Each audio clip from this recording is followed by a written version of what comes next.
Hey everybody, David Guido here, founder and CEO, Chief Encouragement Officer at DRG Performance Solutions. So I had a whole topic ready to go for this week for my blog, and then some things started to happen, and most notably the nightclub shooting that just happened a couple of days ago in Orlando. And I felt like it was a really good time to talk about love versus hate.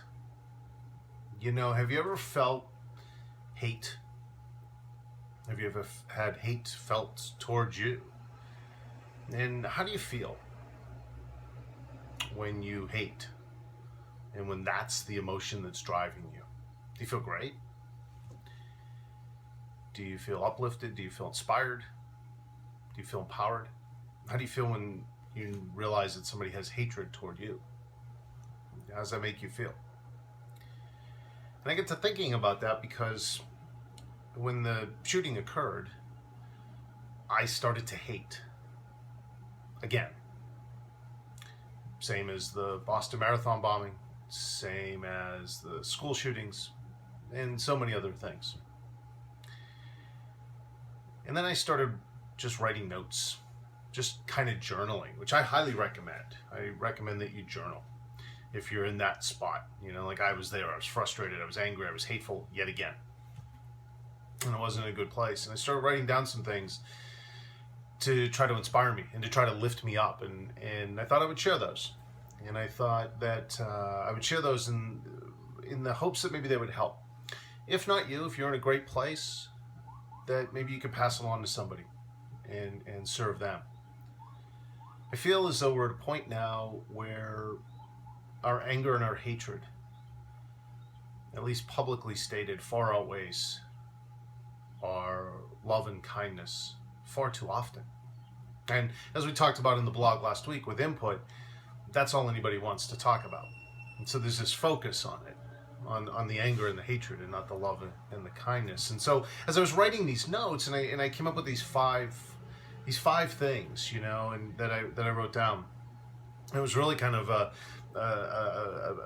memo to myself, really, you know, to you know, straighten up, pick it up, move forward on the right path, a path of love, a path of kindness. So the first thing was hate that I wrote down is hate breeds hate, and love breeds love. You know, when we hate and when people are hating, I'm not sure what they expect. I don't know what I ever expected or expect when I do start to feel hatred. But it certainly isn't good. You know, the realistic outcome is never good, right? When I hate, I know that there's going to be some negative emotion coming back to me. And if you know somebody who's hating, there's going to be negative emotion coming back to them. And that could just simply be, you know, getting around the water cooler. Can you believe what happened this weekend in Orlando? 2 minutes later, it's an angry, bitter conversation. And then what happens to everybody's day? Conversely, love breeds love. Kindness breeds kindness. And when we're kind to one another, and when we show kindness, and when we come from a compassionate place, then that's what comes back to us. So I get to thinking about how that would impact me, or how that would pertain to Saturday, or to Saturday with the nightclub shooting, and I don't have compassion toward the person or persons responsible, but I have compassion for the victims, and I have compassion for our society. And if I focus on that, and I focus on the love for those people and the love for our society, now I start to think about ways that maybe I can make a difference. Whether it's small in my own house, small in my own community, small in my own city, or larger. The love breeds love. The compassion breeds compassion. It causes me to start to think and act in a compassionate way, whereas hate breeds hate. And I attract hate instead of attracting love, and it breeds thoughts of ugliness and meanness and ill will. So we're not condoning We're not saying it was okay. We need to redirect the emotion away from hate. You know, a lot of people say when you get angry and you hate and you get upset or you get afraid, they win. I don't know if that's exactly the case or not. I do know that when we're in a hate mode, we're off our game. When we're in a hate mode, we're not headed where we want to go. And we're not taking people with us to that great place. We're going to a bad place. Mentally, spiritually, physically, everything. So hate breeds hate. But love and compassion breeds love and compassion. And second thing I wrote down was, we're so angry and we are in such a competitive world that it seems anymore as though being right is more important than doing what's right. You know, as an experiment, go to CNN, go to ESPN, go to Facebook, where somebody posts or somebody talks about an event. Could be the shooting on Saturday. It could be an athlete who's gotten in trouble with the law. Scroll through the comments, and what you're going to find is that typically within 5 to 7 comments, and certainly in most cases no more than 10 comments, within 10 comments, the topic of the article is no longer being discussed. Instead, what's being discussed is the politics of it, the why it happened. People are pontificating, if you will, as to why it happened, as if they know. But they don't have facts, they don't have data, they're not in the field of study, but they believe they know. And then people start using mean language and vile language and hurtful language and attack-oriented language at each other in the comments section of an article on the internet or a post on Facebook. And no longer is it about the topic. It's about one-upping the person that you're in debate with. It's about one-upping the person that you're in argument with, which takes the focus completely off the story. Takes the focus completely off of what do we do to fix this so it doesn't happen anymore. We want to prove our point. We want to win the argument. But that's not important. What's important is what happened and why, and how can we collectively try to make a difference. You know, so for me, you know, when Saturday happened, and it's the latest in a series, again, of all kinds of things that have been going on, certainly over the last few months, last few years. So I thought, you know, I'm you know, we should do this and we should do that, and I'm so angry and I can't believe it. And then I thought, okay. Then I started writing. And what's right is to express frustration, express anger at the situation. But then don't blame people and try to convince the world that my opinion and my perspective is the right and only one. My job, my role, is to say, what can I do, again, in my family, in my city, in my community, at whatever level, large or small, what can I do to try to keep something like that from happening again? There's a million people that could be blamed, or nobody could be blamed.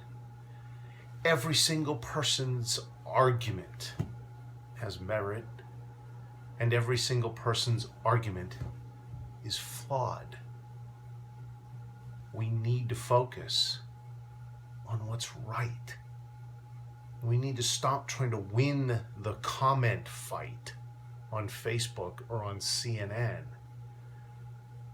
Stop trying to prove ourselves to be intellectually superior or sarcastically superior. Because that is time measured in seconds, minutes, hours, days, or weeks. That is time that is not being spent on helping fix the problem. Because hate breeds hate and love breeds love. It's actually time spent on making it worse. The third thing that I wrote down is that when I start to get mad and I start to get angry, and I know this is true for for everybody who gets angry and mad at this level, is the focus comes off of us. We stop focusing on ourselves. You know, every single person is flawed. Every single person makes mistakes. If you want to use the Christian term, every single person sins. Every single person falls short of acceptable behavior, right behavior, legal behavior. Everybody falls short in one way, shape, or form. And every minute focused on being angry and hateful towards somebody else is a minute we could have spent saying, how can I get better? If I can get better in a certain area or in a particular way, maybe that'll help stop some of this stuff. Again, at a very local level, at a bigger level, a little bit of both. You know, part of the problem is that everybody says, well, I'm just one person in one little town or one city. I can't do anything. That's exactly why nothing gets done. You know, my hero, my mentor, the great Zig Ziglar, was fond of saying that everybody talks about, gets afraid, gets excited about hurricanes and tornadoes.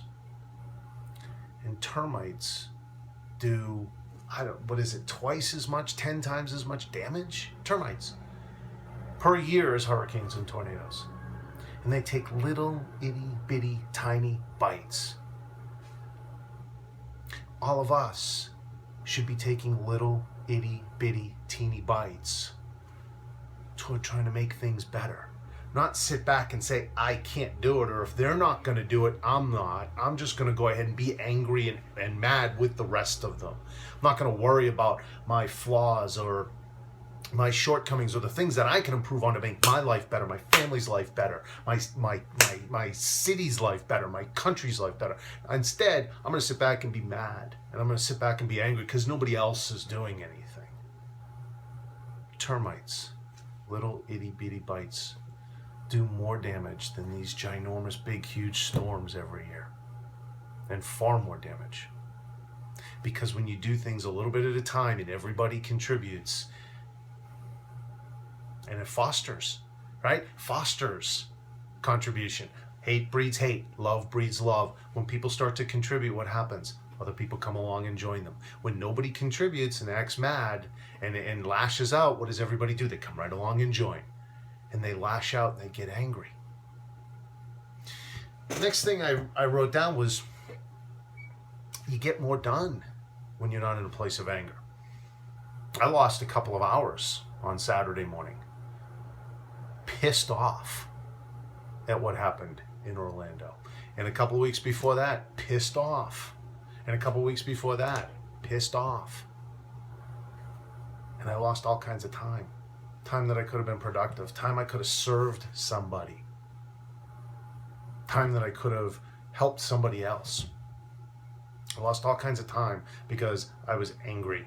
And I wasn't focused on the right things, and I wasn't nearly as productive. I wasn't as productive in my business. And I know for everybody, when they're typing away on comments, that's time they could have been doing something else, something more productive, something that benefits the greater good, as opposed to making everybody more angry and stressed and bitter and upset.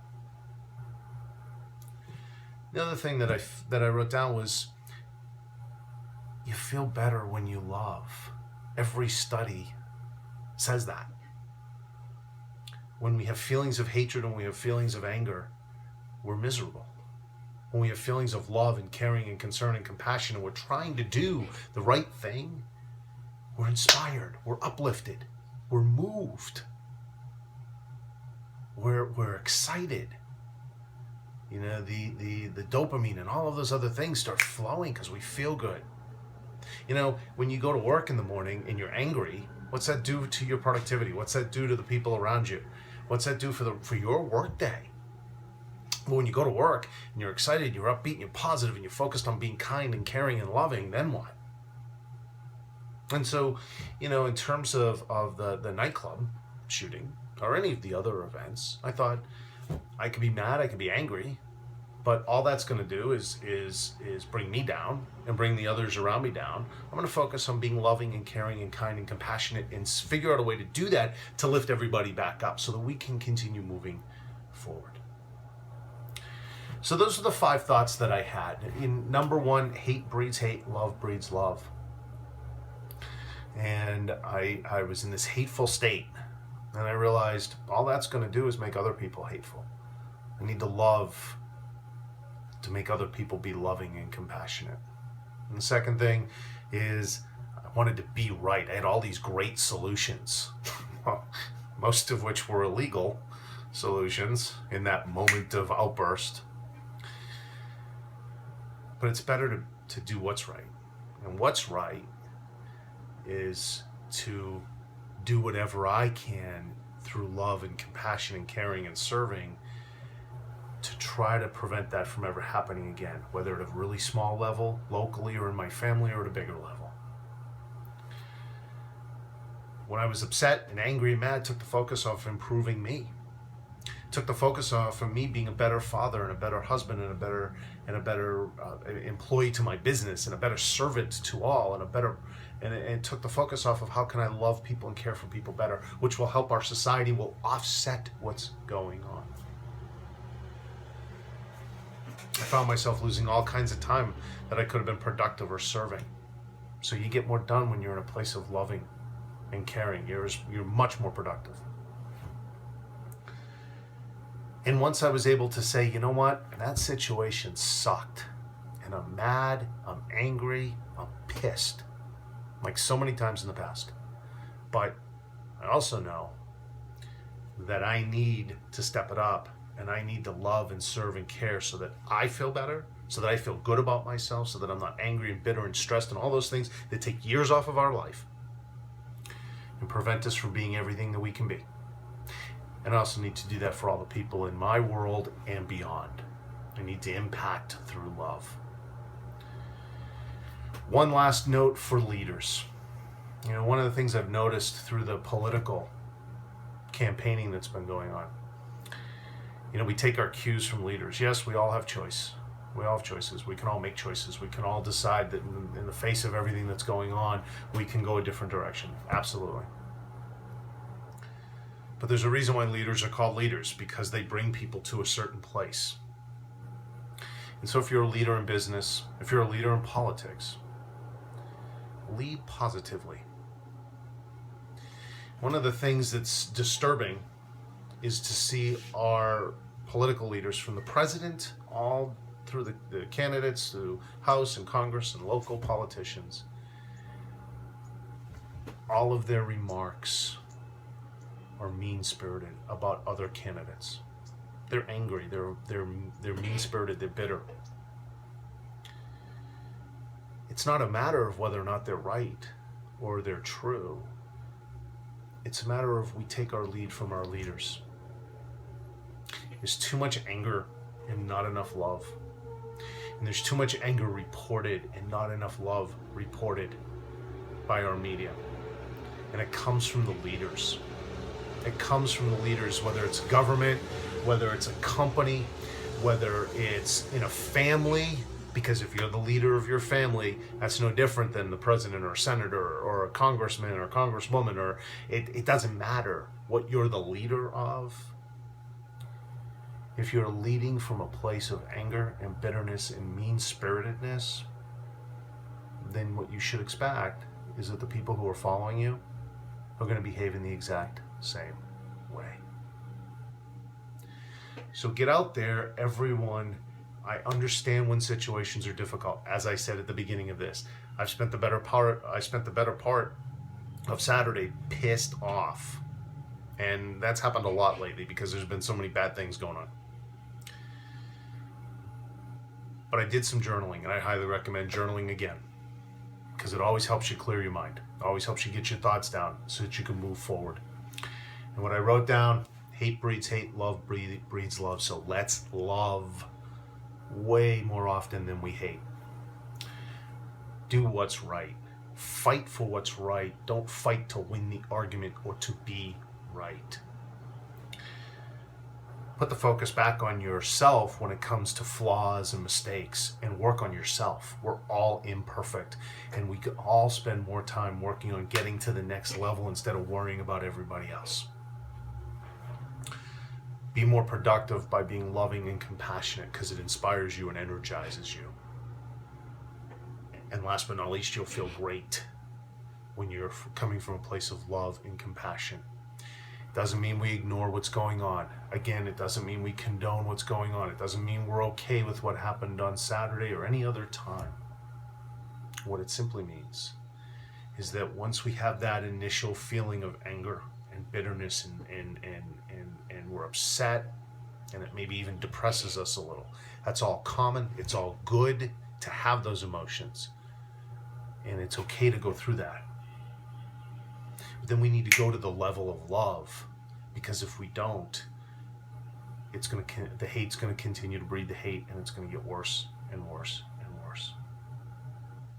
But if we start to interject more love than hate, we start to be more compassionate, we start to look at a situation and go, that situation sucks. Now what can I do out of love and compassion to make it better in some way, shape, or form? When we start to do that, then each of us, each of our families, each of our communities, each of our cities, each of our states and our country starts to go down the road go down the road of love and compassion. And then we all live a life that is so good. Thank you for listening. Thank you for watching. Thank you for reading. I hope it serves you. I hope that it inspires you. If there's somebody that you know that could see this because they're in a bad place filled with anger and bitterness, please share this with them. Please share with them that love is going to take them to a far better place than the anger and the hatred.